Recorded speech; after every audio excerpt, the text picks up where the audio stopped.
heck is happening at Whole Foods? Earlier this week, the New York Times ran a story about the natural organic grocery chain titled Wall Street Sours on Whole Foods Market.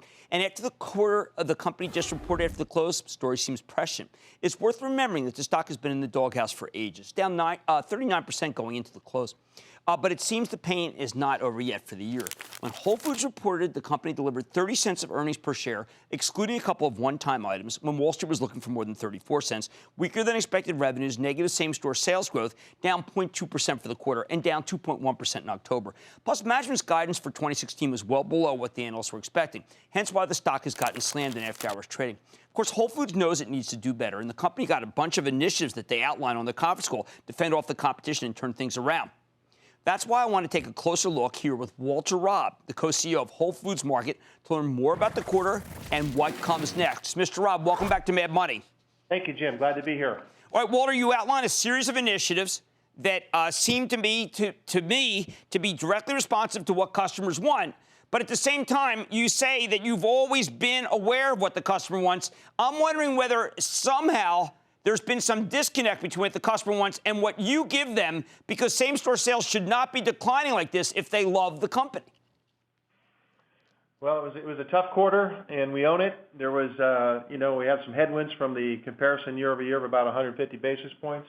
But anyway you slice it, they're not what we want. They're not what we expect. And we outlined today the steps we're going to take to move it forward. And, look, we still have 8 million customers a week coming into the store. We still have lots of strengths as a company, but the steps we outlined today are what we intend to do to kind of regain the momentum with sales. Well, I mean, obviously, you're putting your money where your mouth is. You're actually borrowing money for what looks to be, in some cases, to buy back stock. I could calculate that you might be buying back as much as 20% of the company's stock if you put all that money to work. Why buy back the stock until you know that things are going to turn?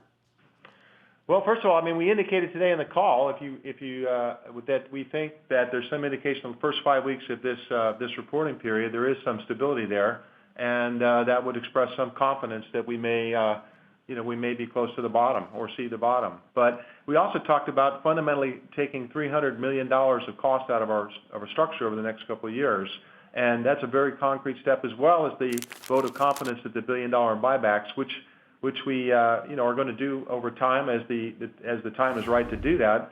But I think it does indicate overall, hopefully, a confidence this team has that we know where we are, we know the steps that we need to take, and we're going to back that up with the confidence. We think our stock is a good buy at this level. Well, let me ask you something. You often talk about, and I've talked about it on the show, that you have a tremendous generation of cash per square foot, and you also have amazing operating cash flow. Is it possible to think, Walter, that perhaps you're making too much money per square foot, and that if you cut prices more dramatically, then the customers will stop going to Kroger or Walmart and come back to you?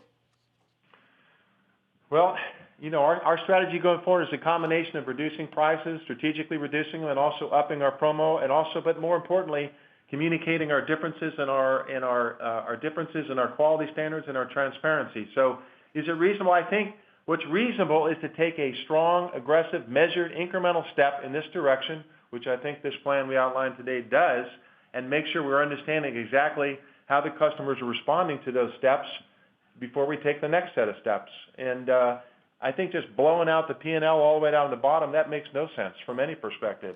And I think taking these measured steps make a lot of sense. Okay, combining with the fact that we think that our buyback of our stock and upping our communication and marketing is a good combination. All right, well, I visited the Time Warner Center the other day to look at the store because I was hoping that you would come on, and then I spent about 4 hours at the Brooklyn store, which is a thing of beauty. And frankly, for the life of me, Walter, I thought the prices were low. I thought $365 was cheap. The places were jammed. I don't get it. I mean, I don't get the disconnect between what I see and the numbers. I mean, are there some stores that just aren't doing well? Because the two that I go to, maybe obviously small sample, are packed with people who love it. Well, thank you very much. I do appreciate you bringing up the fact we're far more competitive than people give us credit for, and the 365 is competitive with any grocer in the nation. So, I think you have a broader set of metrics to look at this company, understand the quality and the strength of Whole Foods Market. It's got great sales per square foot, and yes, they may come down some over the next couple of years as we adjust to a more competitive marketplace, which this marketplace has fundamentally shifted on its heels overnight. So certainly there's some moderation there could be, but we're still 2x the supermarket industry is where we sit right now. We've got a very strong balance sheet. We've got very strong cash flow, and the in-store experience that you reference, I feel the same way. When I go in there, I get so pumped up from the experience that I sometimes wonder what the others are seeing. But the fact is, we got to bring the two together, line them up, and execute a whole lot better than we have the last few quarters. My last one I went to was a beautiful day. I sat outside, had some beer, ate some food. I had the exclusive brand food. It was delicious. You're doing $5 billion in that. Clearly that's a restaurant chain in itself that people would pay a fortune for if you broke it out. Well, what we're saying today, it is. It's a big part of our business. It's a differentiated part of our business. We're going to bring in some additional leadership talent, which we'll be excited to announce next month. It's going to help us to really take full advantage of that piece of our business. And by the way, our exclusive brands in and of itself are bigger than the other brand out there that's trumpeting the size of their exclusive brands. Ours is bigger. And so we've got pieces of this business which really will lend themselves to communicating more clearly the quality, the differentiation, and the offer there. And it's on us to do a whole lot better job of doing that. But you're right. I mean, we're running busy restaurants across the company. And the new concept 365, where will we see it first, and when can we do a show from there?